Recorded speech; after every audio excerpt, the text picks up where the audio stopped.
Mallapur Indian gas యాజమాన్యం తీరుపై వినియోగదారులు తీవ్ర ఆగ్రహం వ్యక్తం చేస్తున్నారు. జగిత్యాల జిల్లా మల్లాపూర్ మండల కేంద్రంలోని ఇండియన్ గ్యాస్ యాజమాన్యం డోర్ డెలివరీ చేయకుండా అధిక ధరలకు విక్రయిస్తూ వినియోగదారులను ఇబ్బందులకు గురిచేస్తున్నారని మండిపడుతున్నారు. సిలిండర్ బుకింగ్ చేసిన తర్వాత 4 గంటల సమయంలో డిఎస్సి నెంబర్ వస్తుందని రిప్లై వచ్చినప్పటికీ మల్లాపూర్ ఇండియన్ గ్యాస్ యాజమాన్యం మాత్రం 15 రోజులు గడిచినా డిఎస్సి నెంబరు ఇవ్వడం లేదని, వంట గ్యాస్ లేక గ్రామాలలో చాలామంది తీవ్రంగా ఇబ్బంది పడుతున్నారని ఆవేదన వ్యక్తం చేస్తున్నారు.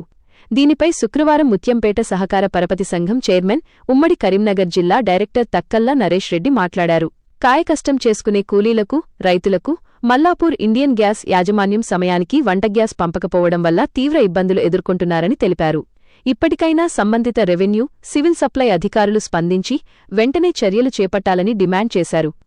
సమయానికి వంట గ్యాస్ ఇవ్వకపోగా అధిక ధరలకు విక్రయిస్తున్న ఇండియన్ గ్యాస్ యజమాని లైసెన్సును రద్దు చేయాలని నరేష్ రెడ్డి డిమాండ్ చేశారు. ఒకవేళ అధికారులు స్పందించి చర్యలు చేపట్టకపోతే కలెక్టర్కు కూడా ఫిర్యాదు చేస్తామని ఆయన హెచ్చరించారు.